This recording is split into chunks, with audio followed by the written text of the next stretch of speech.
Olá, eu sou Karina Nascimento e você está no canal Efeito Sonoro. Espero que você goste do conteúdo feito com muito amor e carinho para você. Boa audioleitura! Capítulo 5. Mente, corpo, cérebro e o universo são modificados conscientemente. O título deste capítulo engloba uma nova história da criação. Ele começa pelo posicionamento de que uma nova história é essencial. A velha história afundou nas profundezas. As crianças já ouviram falar na escola do Big Bang, que foi imaginado na época dos seus avós. O astrônomo inglês Fred Hoyle criou o termo em 1949, enquanto o conceito do universo em expansão, que começou com um bang, retroage ao astrônomo belga Georges Lemaitre, em 1931. Por mais estranho que pareça, a revolução quântica basicamente não tem história da criação. Einstein e outros nomes famosos de sua geração aceitaram que o universo foi e sempre tem sido. Além dos trabalhos de gênios devotados, as noções radicais da relatividade geral e da quântica, o universo em estado constante, como era conhecido, não tinha avançado desde os gregos antigos. O livro de Gênesis, se visto de uma certa maneira, antecipa a física moderna. O Gênesis e outros mitos da criação do mundo basearam-se na crença de que tudo no cosmos precisava ter, obrigatoriamente, um começo. O Big Bang permitiu aos físicos se alinharem com essa ideia, e a estimativa atual de um universo de 13,8 bilhões de anos poderia ser verificado no lugar do tempo bíblico, ao qual Sir Isaac Newton, como cristão fundamentalista devoto, passou anos tentando calcular, a fim de estabelecer uma data científica para o Jardim do Éden. Um universo que começou com um bang satisfez o senso comum, mas é uma história que não se sustenta quando se pergunta de onde veio o Big Bang. Um problema enorme impede o caminho para encontrar a resposta. A lógica sucumbe quando se pergunta o que precedeu tempo e espaço, já que nada pode vir antes de tempo ou fora de espaço. A incapacidade de falar sobre um campo fora de tempo e espaço, que não obstante tomou a decisão de criar tempo e espaço, forçou os físicos a se refugiarem na matemática misteriosa que não depende de ser capaz de formar imagens ou afirmações lógicas na mente. Como os fãs de ficção científica sabem, se você voltar no tempo e matar seu avô antes de ele se casar, a lógica também cai nesse caso. Você não pode estar vivo, como resultado de seu avô ter tido filhos, e morto, como resultado de seu avô não ter tido filhos ao mesmo tempo. Uma nova história da criação precisa contornar esse enorme colapso da lógica. Precisa tanto descrever um marco zero, sólido de quando a criação começou, como faz o Gênesis, ou precisa substituí-lo por algo que não precise de começo. O segundo caminho é o que tenho tomado ao fundamentar o universo da consciência. Para todos os candidatos a algo eterno, que não tem começo nem fim, a consciência é o mais viável. Na nova história da criação, não há deuses ou Deus, nem um universo circular funcionando como um relógio rigorosamente regulado, nem dores de parto no Big Bang. Sem eles, não há nem mesmo uma história no sentido comum. Existe apenas a consciência, operando enquanto o Homo sapiens produz histórias da criação que tentam compreender o que não é compreensível, conceber o que é inconcebível. Se Deus criou o mundo, quem criou Deus? Se o Big Bang deu origem a tempo e espaço, isso implica um estado de não tempo e não espaço, o que é incompreensível. Você não pode perguntar logicamente o que acontecia antes de o tempo começar, já que antes somente tem sentido dentro do enquadramento de tempo. Em primeiro lugar, a criação não existiria se tivéssemos de explicá-la usando o senso comum. Mas há um modo de chegar lá. Duas pessoas podem discordar a respeito de tudo no mundo.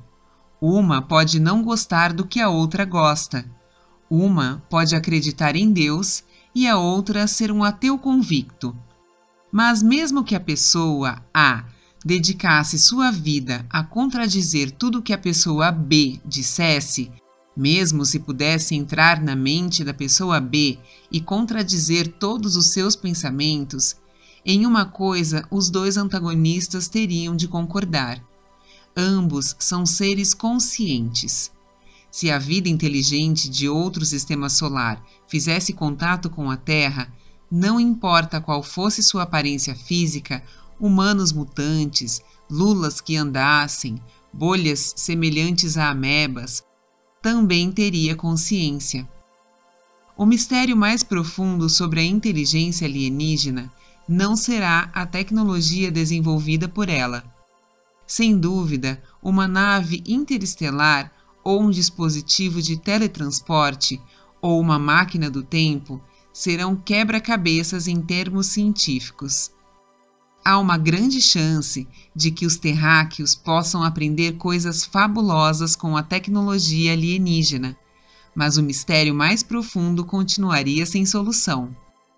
Nunca saberemos o que é ser como eles, porque sua espécie de consciência seria impenetrável. Homenzinhos verdes podem sentir dor física ao tocar a água. Eles podem nos dizer que fótons são deliciosos ou que a gravidade está tendo um dia ruim. Mesmo essas afirmações estranhas presumem muita coisa. Os homenzinhos verdes podem não ter nossos 5 sentidos. Desde que sejam seres conscientes, a realidade que eles habitam pode assumir qualquer forma, porque a consciência já assume qualquer forma. A borboleta mais comum da Terra é a bela dama, cujas asas têm manchas de um laranja brilhante e cuja genealogia é deliciosamente poética. Ela pertence ao grupo das borboletas Cynthia, um subgênero das borboletas Vanessa, que fazem parte da família Nymphalidae. Se esses nomes evocam um tipo de mitologia etérea popularizada pelo imaginário popular, os órgãos dos sentidos da bela dama são tão desafiantes quanto os de qualquer alienígena. A bela dama pode provar a folha sobre a qual está pousada com as extremidades das pernas. Ela cheira o ar com a antena e vê o mundo através de olhos que possuem 30.000 lentes. Sua escuta é feita pelas asas. Olhando de fora, poderíamos dizer que a evolução criou uma realidade para a bela dama que mal compreendemos. Se quiser acreditar em alienígenas entre nós, acredite em borboletas. Assim como visitantes de outros planetas, nunca experimentaremos sua consciência. Mas a vida é impossível sem consciência, o que é mais uma coisa a favor da nova história da criação. Fritjof Capra é um físico austríaco naturalizado americano, que ficou famoso com seu livro de 1975, O Tal da Física. Foi um marco na física nova, porque Capra ligou a ciência a antigas tradições como o taoísmo. Evidências do mundo subjetivo, por muito tempo consideradas inúteis na ciência, de repente tornaram-se importantes. Capra ligou vida e mente, muito além do que os biólogos concebem atualmente. Um biólogo diria que a bela dama não tem mente. Capra, ao contrário, afirma: as interações de um organismo vivo, planta, animal ou humano, com o ambiente são interações cognitivas. Vida e cognição, portanto, estão inseparavelmente ligadas. Em linguagem comum, não pode existir vida sem mente. Os órgãos da bela dama são estranhos do ponto de vista humano, mas ela é uma criatura consciente. Não existe outra explicação. Capra continua. O processo de cognição, ou se quiser, da mente, é inerente à matéria em todos os níveis de vida. Pela primeira vez, temos uma teoria científica que unifica mente, matéria e vida. Isso soa exatamente como uma declaração meta-humana. É humano acreditar que só o Homo sapiens é consciente, com o acréscimo de uma pequena ressalva para incluir primatas superiores como gorilas e chimpanzés, talvez. É meta-humano estar consciente de que a consciência é universal. Se essa percepção não causa sobrecarga mental, significa que suas implicações não foram absorvidas completamente. A consciência pode ser descrita em 3 expressões: tudo, sempre e todo lugar. Por si, cada uma delas é mentalmente incontrolável. Se as crianças acreditassem seriamente que Papai Noel está em todo lugar, observando cada menino e menina do mundo inteiro, para ver se eles se comportam bem ou mal, a ideia seria tão distorcida quanto um teólogo medieval tentando agarrar-se a um Deus controlador de todos os pecadores, penetrando nos pensamentos secretos de cada pessoa. Há formas garantidas de contornar o dilema e qualquer possível ansiedade. Para cada ideia que o ser humano tenha tido, existem infinitas ideias ainda por vir. Quando percebi isso, fiquei otimista. Abrem-se horizontes de criatividade ilimitada diante do olho da minha mente, mas sei que estou apenas usando uma imagem. Não estou olhando para a consciência diretamente. Há uma passagem impressionante no poema de T.S. Eliot, Bert Norton, em que um pássaro nos chama para atravessar o portão de um jardim para o nosso mundo primeiro. Somente para o pássaro nos advertir. Vai, vai, vai, disse o pássaro. O gênero humano não pode suportar tanta realidade. É a noção arrebatadora e sombria de que os humanos não conseguem suportar uma lufada total de realidade, como se algum tipo de sobrecarga fosse queimar nossos fusíveis. Não concordo. Nosso primeiro mundo não é o Jardim do Éden, embora seja essa a metáfora que Eliot está usando. Nosso primeiro mundo é a consciência pura, que podemos chamar de pura porque não contém nada. O espaço aberto entre os pensamentos também não contém nada, exceto o potencial para o próximo pensamento e o seguinte e o outro. Aparentemente, um tipo de nada, o vazio entre os pensamentos, na realidade, é a matéria, com a qual o pensamento é feito. A mente é o jogo da consciência assim que ela começa a fazer coisas. Eu consideraria as formas alienígenas seres superiores somente se elas compreendessem tudo, sempre em todo lugar. Além disso, nós mesmos não podemos entrar na meta-realidade. O jogo da consciência está por trás de toda a criação. Penso nisso como Gênesis agora. A aparição constante de novidades em cada dimensão, mente, corpo, cérebro e universo, o que nos dá a experiência de sermos humanos. Tudo sempre, em todo lugar, é a verdadeira história da criação.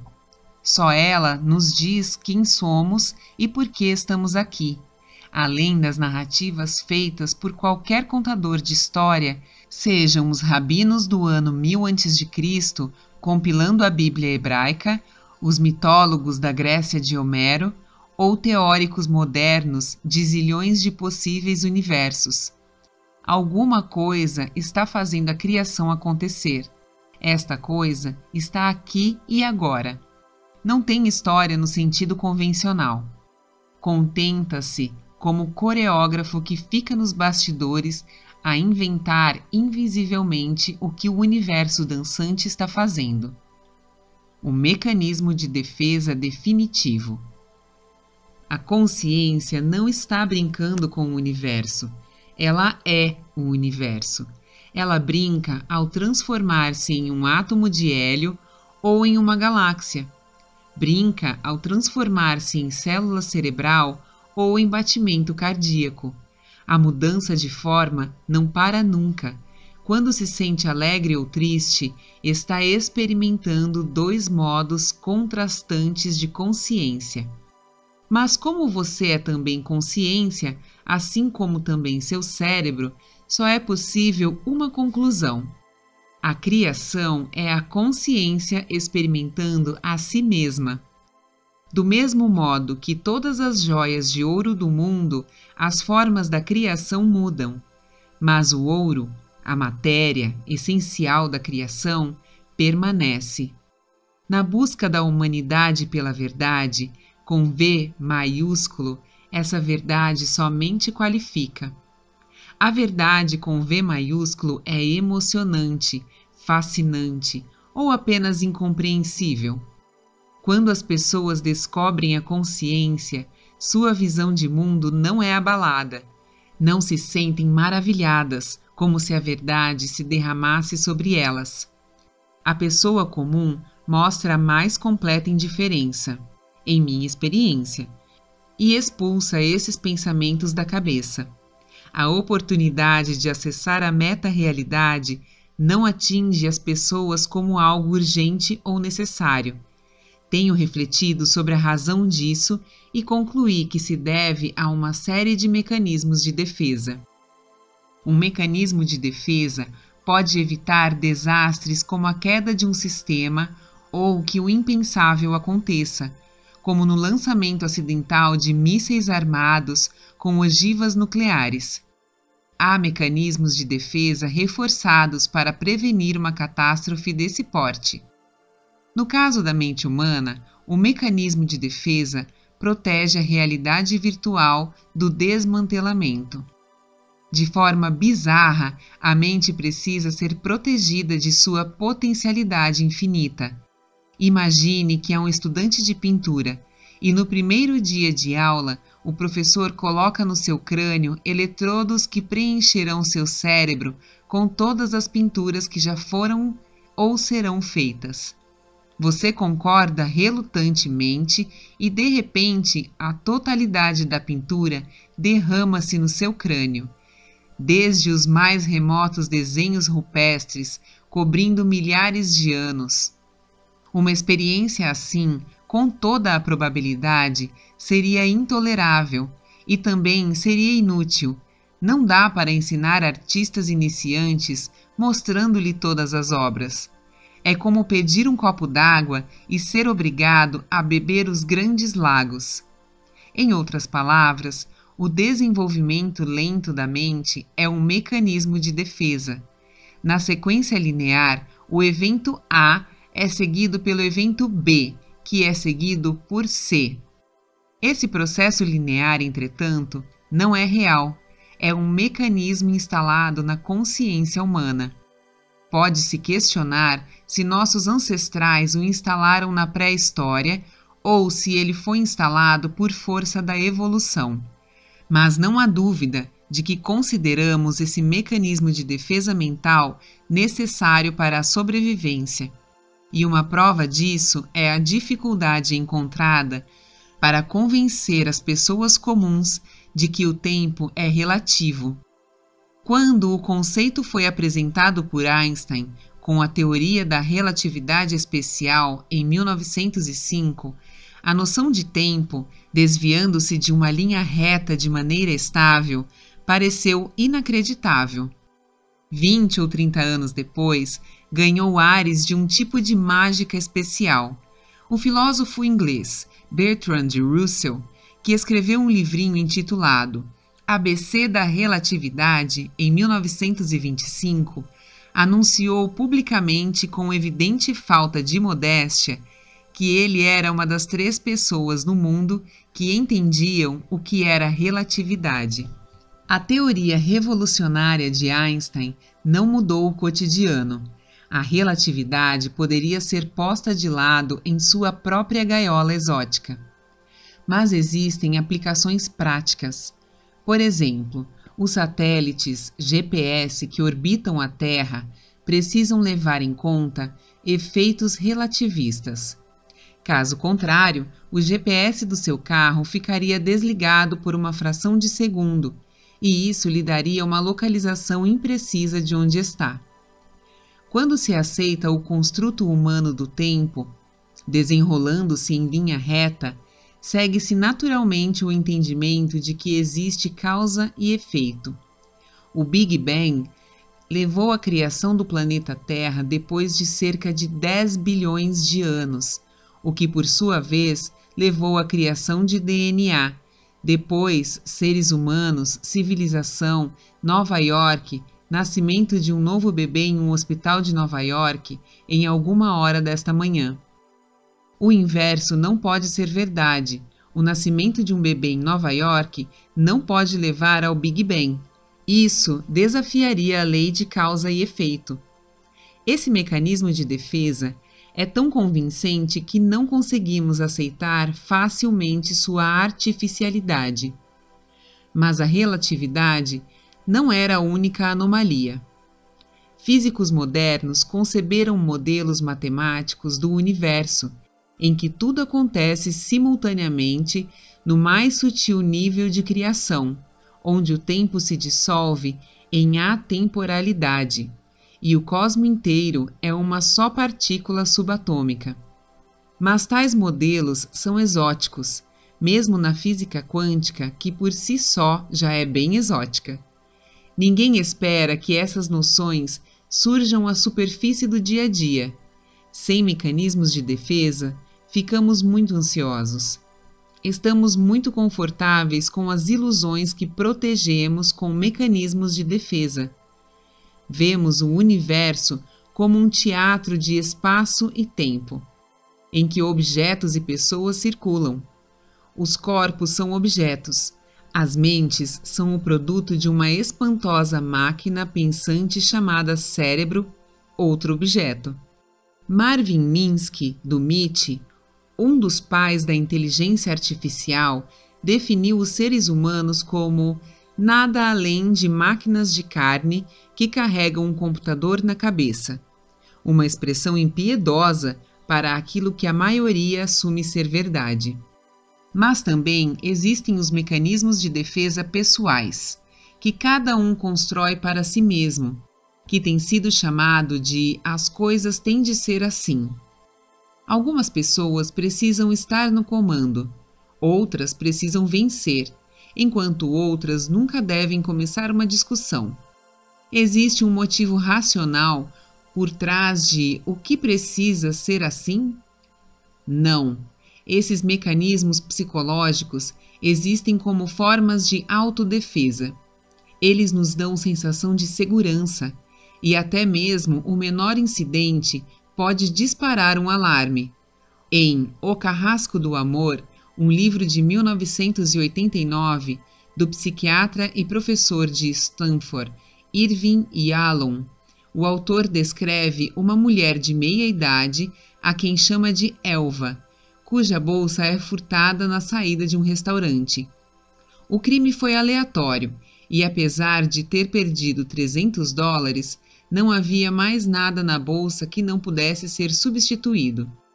As pessoas, em sua maioria, sentiriam o susto por terem sido assaltadas e seguiriam em frente, mas Elva não conseguiu. Junto com a bolsa e os dólares perdidos, furtaram-lhe uma ilusão, a ilusão de que era especial. Ao levar uma vida relativamente privilegiada, Elva se considerava imune a esse tipo de transtorno. Ela seguia repetindo: "Nunca pensei que isso pudesse acontecer comigo", mas aconteceu. E a perda da ilusão cobrou um preço terrível. O roubo mudou tudo. Foi-se o aconchego, a leveza de sua vida. Foi-se a segurança. Sua casa a atraíra sempre com almofadas, jardins, mantas e carpetes altos. Agora ela só via trancas, portas, alarmes e telefones. Elva vivia ansiosa e o tempo não a fazia sentir que a vida estava voltando ao normal. Como Yalom explica, sua visão de mundo estava fraturada. Ela perdera a crença na benevolência, na sua invulnerabilidade pessoal. Sentia-se despida, comum, desprotegida. Ser vítima de um crime rompe limites pessoais, porque o crime é uma invasão pessoal. No caso, Elva não conseguia recuperar seus limites. Entrou em parafuso existencial, assombrada pela ameaça definitiva, a morte. Não era um medo que jamais tivesse enfrentado, e a morte já a tinha tocado bem de perto quando seu marido morrera. Era uma perda que ela nunca tinha realmente encarado e que se tornou a questão principal que Yalom trabalhou com ela na terapia. Elva acabou por se tornar uma paciente extraordinária e, com o tempo, ela passou da posição de desamparo para uma de confiança. Uma mudança que Yalom considera não apenas transformadora, mas redentora. Elva, que pensara ter criado a história perfeita, aprendeu como ter consciência da morte sem temê-la. É uma futilidade acreditar que pode criar uma história perfeita, que é a ideia que a maioria faz de vida perfeita. As histórias são sempre perturbadas por eventos indesejáveis, e as histórias se tornam teias emaranhadas mesmo quando parecem estar funcionando bem, porque forças inconscientes, ansiedade, depressão, raiva, ciúme, solidão podem irromper a qualquer momento. Embora Yalom não use o termo mecanismo de defesa, é possível observar que a sensação de se sentir segura e protegida era o mecanismo de defesa psicológico de Elva. Ele lhe serviu bem por um longo tempo, até ela descobrir o quanto ele era frágil e não confiável. Todos criamos nossa própria versão de mecanismo de defesa pessoal. Como na maior parte dos construtos mentais, frequentemente não percebemos o que fizemos, e às vezes o mecanismo parece ser tão inconsciente que fica completamente fora de controle. Fobias são um bom exemplo. Quem tem medo de aranha não é fisicamente capaz de tocar em uma, por menor e inofensiva que ela seja. Caso se aproxime e tente tocar na aranha, o medo brota, ficando cada vez mais forte à medida que a mão vai se aproximando. O próximo estágio é a tremedeira, suor frio, sinais de pânico e a sensação de que vai desmaiar. As fobias oferecem evidências perversas da criatividade, da consciência, porque a ansiedade pode concentrar-se em qualquer coisa. No site The Phobia List, a lista de fobias, encontra-se um catálogo em ordem alfabética das fobias especificadas na literatura psiquiátrica. Não é fornecido um número total. Novas referências são acrescentadas constantemente, mas só na letra A existem 65 entradas, incluindo a aulofobia, medo de flautas. Nem todas as letras carregam tantas entradas. O G, por exemplo, conta com apenas 19 fobias listadas, com algumas aparentemente muito tolas, como a geniofobia, medo ligado ao queixo, e outras muito graves, como a genofobia, medo de sexo. Não existe consenso sobre o que faz as fobias surgirem, embora psiquiatricamente elas sejam classificadas como uma forma de distúrbio de ansiedade, sendo o medo excessivo o elemento comum a todas. Além das fobias específicas, existem as fobias sociais, que envolvem situações em que a pessoa fica com medo do que a outra está pensando, e toda uma série de agorafobias, em que as pessoas entram em pânico porque sentem que estão em uma situação da qual não podem escapar. Pessoas que sofrem de fobias não passaram necessariamente por uma experiência ruim com um objeto temido. Geralmente, isso não aconteceu, mas elas fazem de tudo para evitar o objeto depois que a fobia se manifesta. As fobias parecem estranhas a quem não tem, em parte porque evitar o objeto ou a situação de que se tem medo pode levar a um comportamento estranho, como acontece com agoráfobos, cujo medo de espaços abertos os impede de sair de casa durante anos seguidos. Também é estranho que o medo, que coloca a mente e o corpo em estado de alerta e é uma proteção efetiva quando o perigo real surge, se torne contraprodutivo nas fobias. Ficar em alerta porque escuta uma flauta ou vê um queixo não conta nada para a sobrevivência.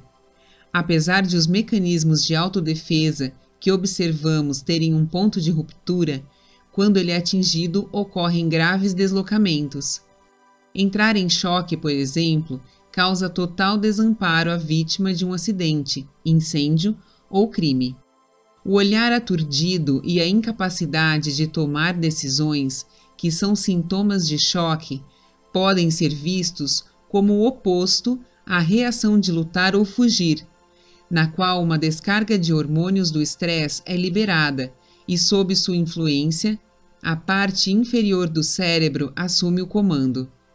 Um soldado em pânico fugindo da batalha não consegue conscientemente não desejar fugir, até que a explosão de adrenalina a refaça e a parte superior do cérebro consiga novamente tomar decisões conscientes. É possível ver a mesma reação em uma situação trivial, como na exibição de um mágico de rua. Quando ele adivinha a carta escolhida ou tira uma moeda da orelha de alguém, é muito comum que a pessoa pule para trás ou se vire em sinal de alarme. A parte inferior do cérebro está reagindo ao truque como se fosse uma ameaça. O choque é involuntário e aparentemente não teria valor para a autoproteção. Reunidos, os diversos mecanismos de defesa são essenciais para o automodelo, a visão de realidade que lhe diz o que é real para você.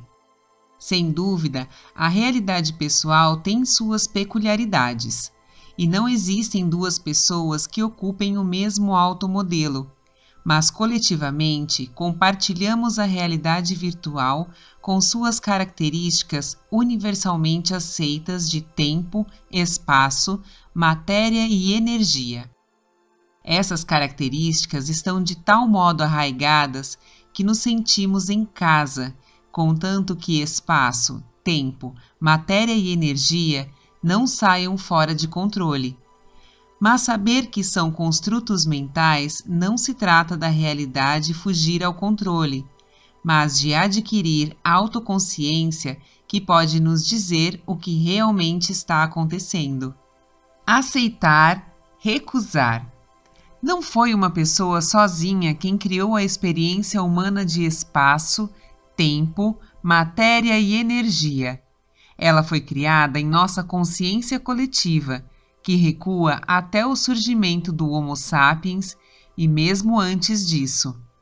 Não podemos seguir as pegadas que vão refazer os passos que dotaram os humanos de autoconsciência, que é uma característica única da nossa espécie. Nossos genes contêm as evidências de todas as formas de vida, incluindo as bactérias que contribuem para a nossa composição física, mas não traços físicos que nos digam como nossos ancestrais viviam. A herança mais importante da nossa espécie é invisível. Entramos em contato com esse legado na primeira infância, absorvendo a instalação completa da realidade virtual. Assim que a criança aprende que o tempo existe, logo vêm as regras do tempo, e então não existe mais retorno. Para fazer uma analogia, quando se aprende a ler aos 6 ou 7 anos, não dá para voltar à condição de analfabeto. Letras em uma página não conseguem voltar a ser marcas pretas sem sentido. Do mesmo modo, assim que o cérebro se adapta às regras do tempo, parece impossível viver como se o tempo não existisse. Um dia, uma hora, um minuto, um segundo, a dissecação da vida em fragmentos de tempo é o que T.S. Eliot lamentou em outro poema, A Canção de Amor de J. Alfred Prufrock.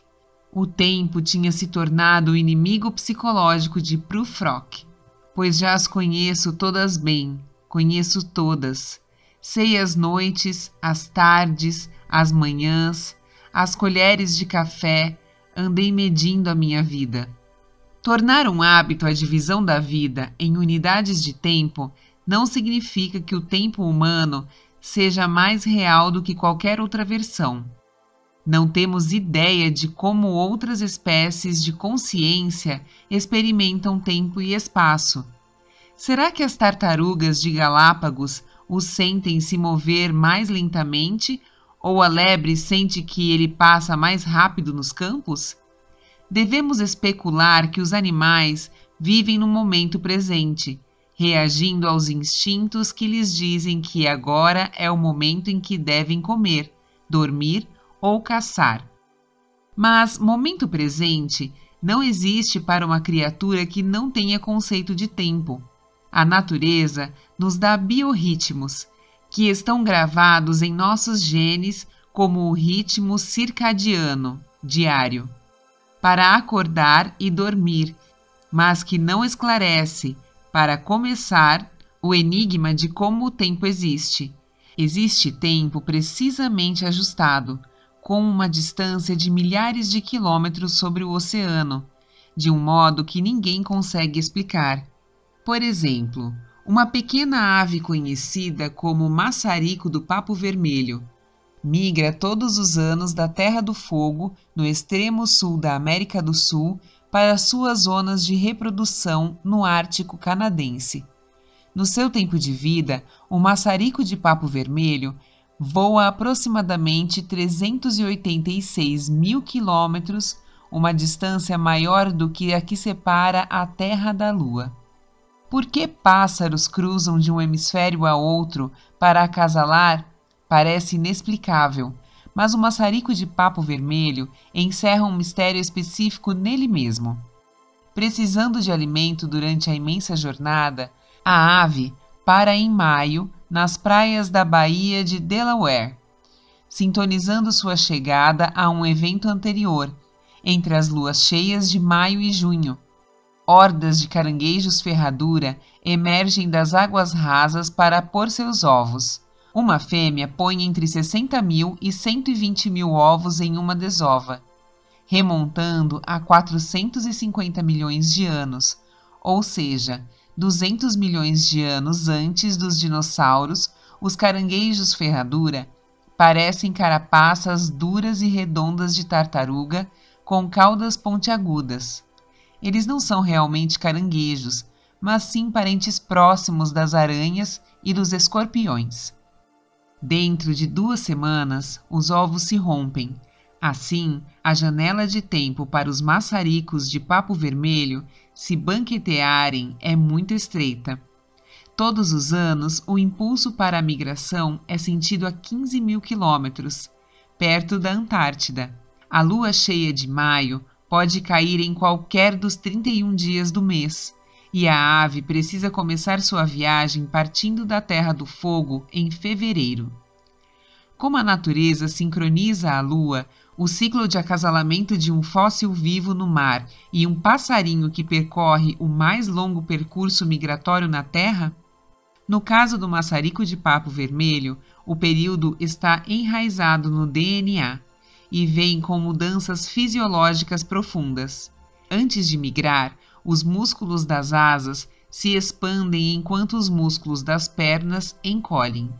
Como os ovos dos caranguejos ferraduras são moles e facilmente digeridos, o estômago da ave encolhe antes. Seu papo, que continha saibro para moer o alimento mais duro que o pássaro come no inverno, também encolhe.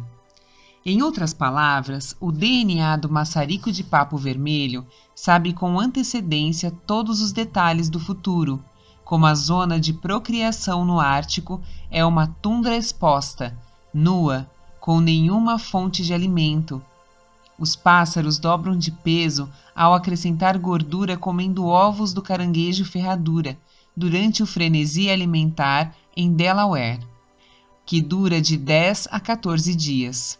Se algum dos elementos nesse ciclo sincronizado falhar, a sobrevivência fica ameaçada. Infelizmente, isso tem acontecido. Os maçaricos de papo vermelho estão em perigo por várias razões, sendo a maior delas o declínio dos caranguejos ferradura pela poluição das águas costeiras. Os seres humanos não estão ligados ao instinto quando se trata de tempo. Embora nosso DNA saiba, de algum modo, como programar a puberdade e os ciclos menstruais. As células são programadas para morrer em um tempo determinado, processo conhecido como apoptose. Uma célula típica só consegue se dividir cerca de 50 vezes antes de morrer, o chamado limite Hayflick. E o processo pode ser medido cientificamente em laboratório, mas no fundo é totalmente misterioso. Células são fatores químicos encerrados em uma membrana macia e permeável. Reações químicas ocorrem instantaneamente quando duas moléculas se encontram. Não há hesitação, atraso, adiamento ou recuo. Como então uma série de reações químicas, cada uma delas ligada ao momento presente, adquire a capacidade para acertar a hora de eventos futuros? A questão é tão básica que quase ninguém a faz. Imagine um jogo de bilhar, com as bolas representando átomos e moléculas, posicionados para bater no núcleo de uma célula do fígado. Depois de quebrar a formação com a primeira tacada, o resto é mecânico. Quando as bolas de bilhar batem, elas precisam mover cada uma das outras instantaneamente, e para onde elas seguem é determinado pelas leis de movimento de Newton. Como reza uma delas, assim que uma bola é batida ou se choca com outra, ela deve seguir em linha reta até que uma coisa a pare. Nada de anormal parece acontecer à medida que o jogo se desenrola. Quando você volta ao salão de bilhar no dia seguinte, ao meio-dia, as bolas já se rearranjaram em formação, prontas para a primeira batida. Esse comportamento seria suficientemente notável em bolas de bilhar, mas o seu DNA antecipa inúmeros eventos, controlando a liberação cronometrada de hormônios, por exemplo, antevendo a necessidade de refrescar os disparadores químicos que acendem em uma célula cerebral. A cada pensamento e organizando centenas de biorritmos sincronizados com absoluta precisão, a menos que haja uma interferência nossa, ficando em pé a noite inteira ou tomando suplementos hormonais, por exemplo.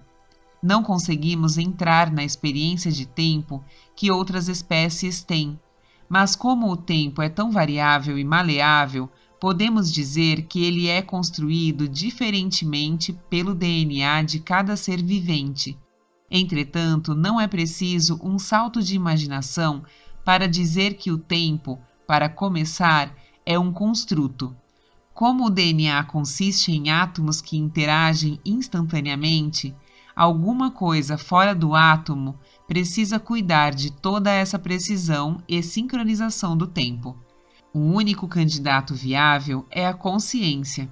Afinal, você não consegue manipular o tempo a menos que saiba que o tempo existe. Viver em um universo criativo. Se o tempo é um construto, isso também se aplica a outras coisas que consideramos essenciais ao universo. Nossa experiência de matéria e energia é muito específica da espécie.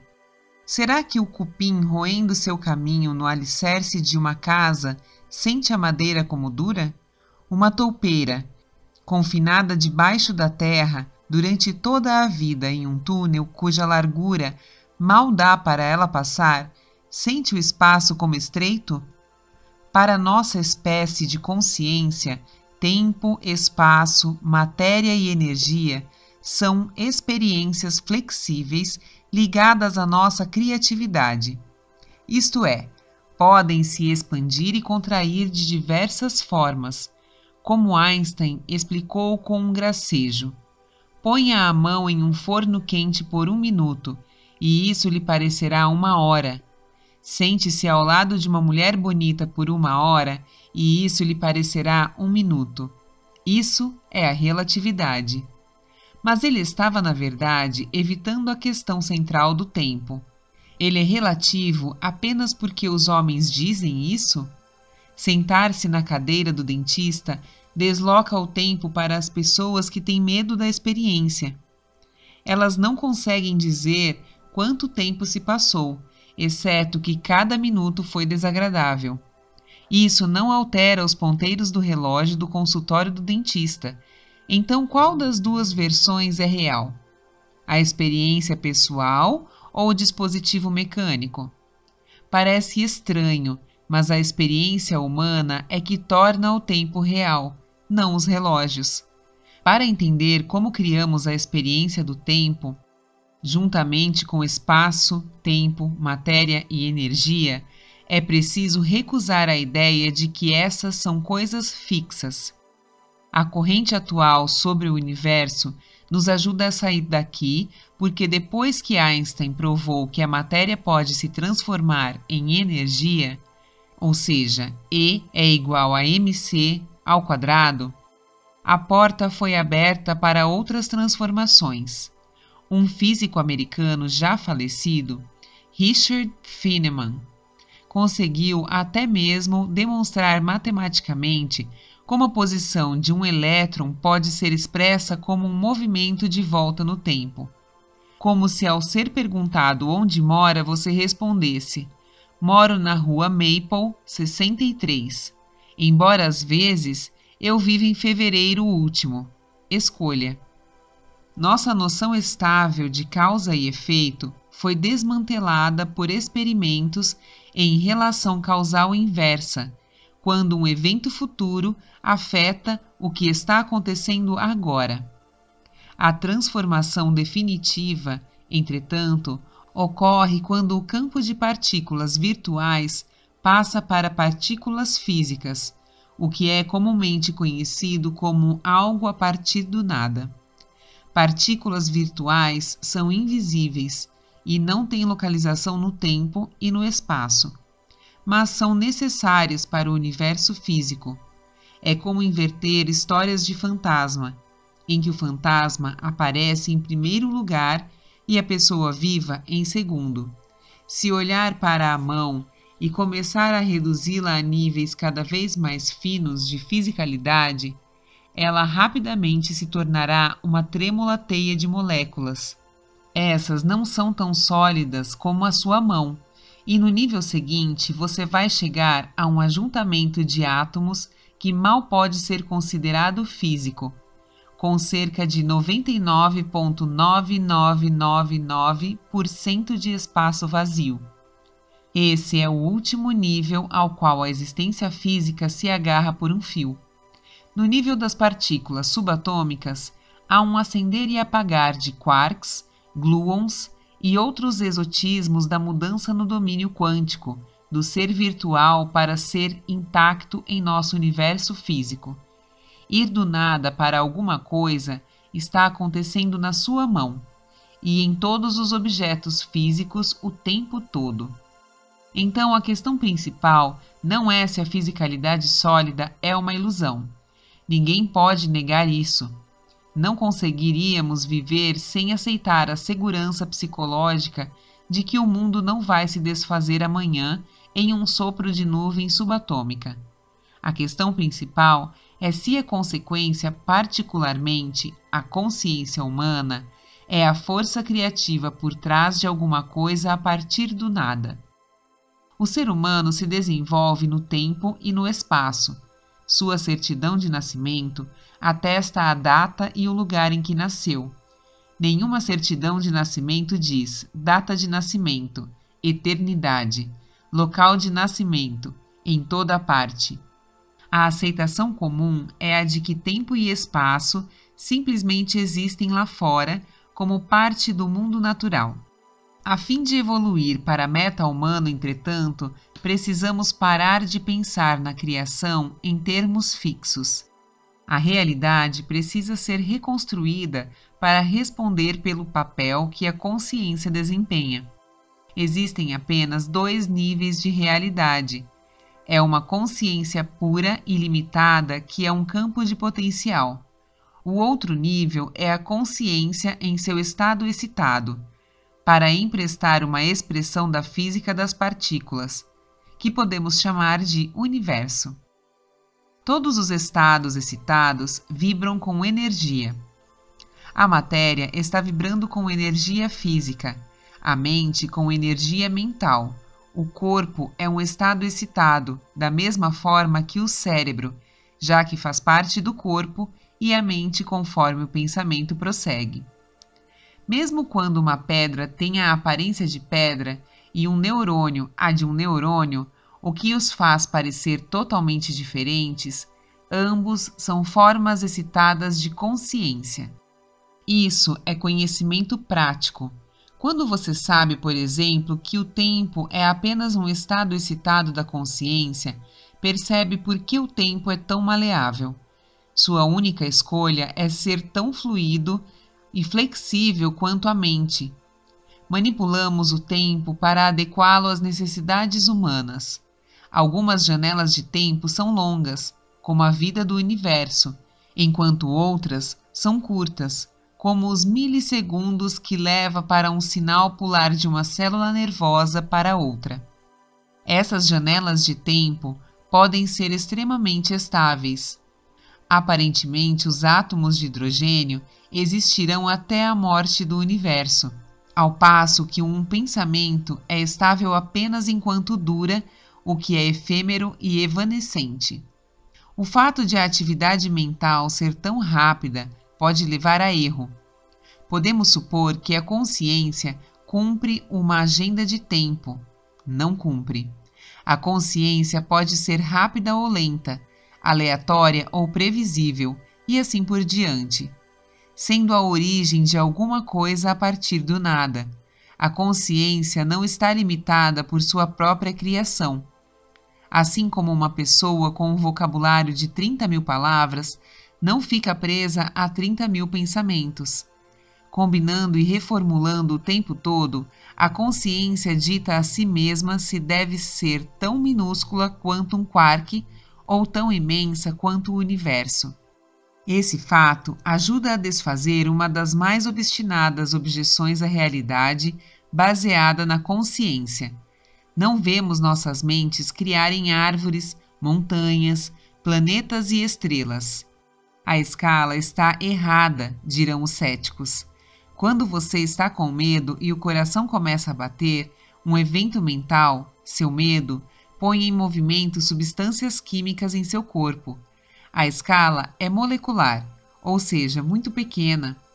Mover uma montanha com a mente, entretanto, não pode acontecer porque ela é muito grande. Essa objeção é inválida, porque a consciência não respeita limites de escala. Imagine que acorda de um pesadelo e conta a um amigo que centenas de homens armados estavam perseguindo você em uma rua. E se seu amigo respondesse: "Eu acreditaria se um homem estivesse perseguindo você em uma rua, mas centenas é demais para ser crível." Um comentário desses demonstra ignorância sobre como os sonhos funcionam.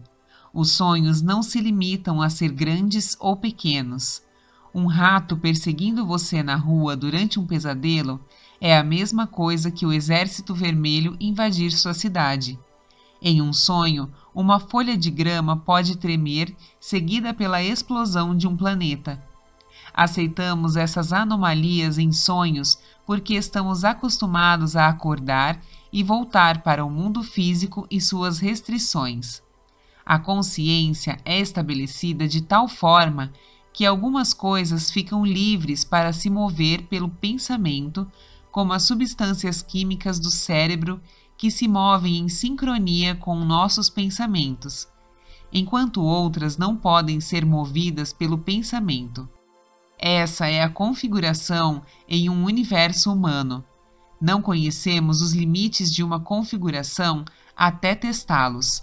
Poderíamos nos perguntar se Jesus tinha um entendimento semelhante quando declarou aos discípulos: Em verdade vos digo, quem disser a este monte, levanta-te e atira-te ao mar, se não duvidar em seu coração, mas acreditar que sucederá tudo o que disser, isso lhe será dado. Marcos capítulo 11, versículo 23. Quer aceite essas palavras como evangélicas ou como metáforas, a verdade literal ou um exemplo de ensinamento vivo, a noção de mover montanhas com a mente soa sobrenatural, portanto, irrelevante para a vida comum. O problema não é que sobrenatural é igual a impossível. O problema é que até agora a ciência não conseguiu explicar o que chamamos natural. A consciência viva fora do padrão das explicações científicas as condena ao fracasso. A mente não pode ser explicada por malabarismos de substâncias químicas cerebrais. E quando a ciência declara que não existem outras explicações, não estamos mais no reino da credibilidade, estamos no reino de as coisas têm de ser assim. Assim que a realidade virtual for desmontada, não existe volta. Não é possível ver através de uma ilusão e acreditar nela ao mesmo tempo. Um mágico não pode se sentar na plateia e ser enganado pelos próprios truques. Isso, entretanto, é exatamente o que fazemos. Depositamos nossa fé no mundo físico, enquanto sabemos muito bem que ele é ilusório. Em vez de aceitar passivelmente o mundo do senso comum, a meta-realidade nos dá uma alternativa: ver tudo no universo como formas variáveis de consciência. Uma árvore, por exemplo, é feita sob medida para se ajustar à nossa reação a ela. Qualquer característica de uma árvore pode ser retirada de seu lugar e redirecionada para servir a uma estrutura diferente, não humana. A cor da árvore não existe para alguém totalmente daltônico. A solidez de uma árvore não existe para um neutrino, uma partícula subatômica que pode passar através da Terra como se atravessasse o espaço sideral. O peso da árvore não existe se transferi-la para uma estação espacial internacional.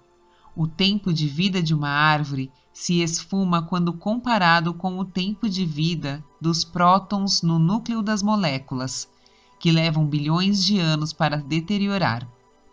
Tudo adquire realidade a partir da forma de consciência aplicada. No sono, o mundo físico desaparece e não existe mais para você. Ele ainda existe coletivamente, mantido no lugar pelas regras da realidade virtual. Mas no sono você descarta a realidade virtual ao experimentar um mundo diferente, que não é o vazio inconsciente que a maioria pensa que seja.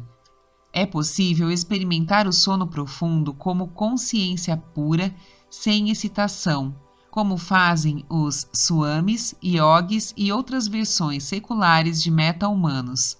O conceito budista de nirvana é mais próximo do sono profundo do que do estado comum de vigília, porque o nirvana reconecta a pessoa com a consciência pura. Sonhar é uma forma de consciência, cujas excitações são sutis. É um outro mundo onde as regras da realidade virtual não se aplicam. Nos sonhos, objetos desafiam magicamente as leis da física. Uma locomotiva voa, o Empire State Building pode sumir em um sopro de fumaça. Não há nenhum motivo para rebaixar essas duas formas de consciência, dormir e sonhar, a uma posição inferior em comparação com estar acordado.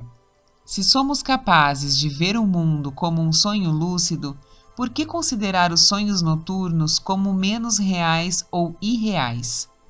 As pessoas aceitam cegamente a assertiva de que coisas físicas sólidas são mais reais do que coisas mais sutis, como pensamentos, imaginação e sonhos.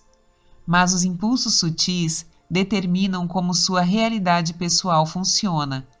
Dou um exemplo: fobias, em que uma pessoa consegue levantar pesos de mais de 40 quilos na academia e é incapaz de levantar uma aranha. O medo congela seus músculos.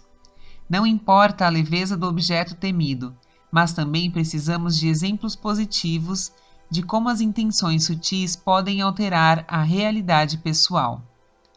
Pense no exemplo do uso de óculos de realidade virtual, os óculos VR, para simular a experiência de estar bem no alto, sobre uma viga de construção de um prédio.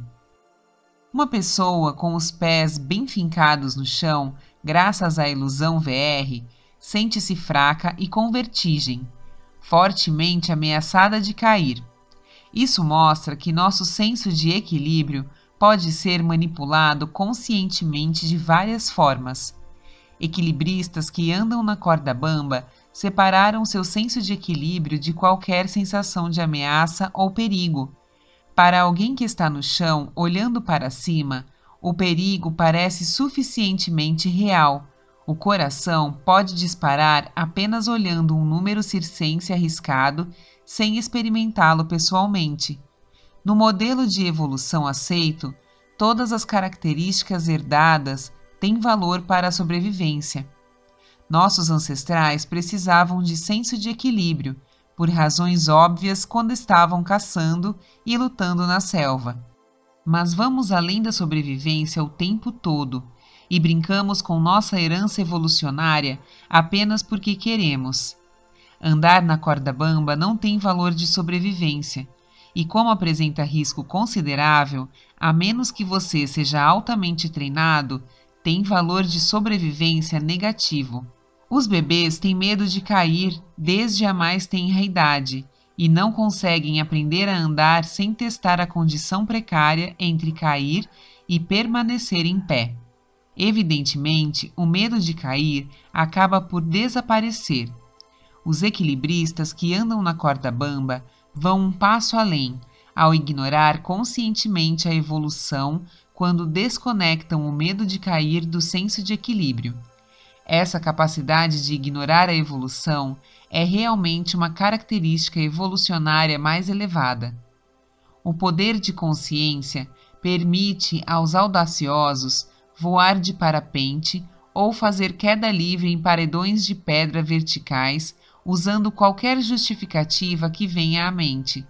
Busca por emoção, uma forma de realizar o impossível, rivalidade competitiva ou simplesmente por nenhuma razão, para se alienarem de sua situação de vida ou morte. Uma liberdade assim não está presente nas criaturas cerceadas pela evolução física. Somente o Homo sapiens transforma risco extremo em diversão. Escolhemos nossa motivação própria e a realidade pessoal move-se com nossas intenções. Seria horrível nos descobrirmos em um beco escuro encarando um assaltante armado com uma faca. Mas alguém com apendicite, artérias coronárias entupidas ou um tumor deseja passar pela violência controlada representada por um cirurgião brandindo uma faca. Assim que a consciência interpreta a situação de um modo específico, a realidade da situação se adapta àquilo que a consciência tiver decidido.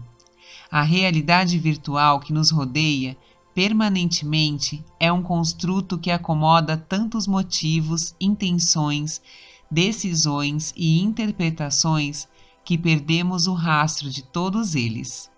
Este capítulo mergulhou em águas profundas e algumas questões ficaram complexas, mas o objetivo do capítulo é simples: fechar a lacuna entre a ilusão e a realidade. Nenhum corpo vai evaporar-se. O mundo do senso comum estará aí para saudá-lo quando acordar amanhã. Mas como tudo está envolvido em ilusão, o mundo do senso comum é instável na sua essência. Ao testar os limites de tempo, espaço, matéria e energia, estamos testando nosso poder criativo. Mover uma montanha com a mente não é nada perto de mover o mundo inteiro, que é o nosso objetivo final.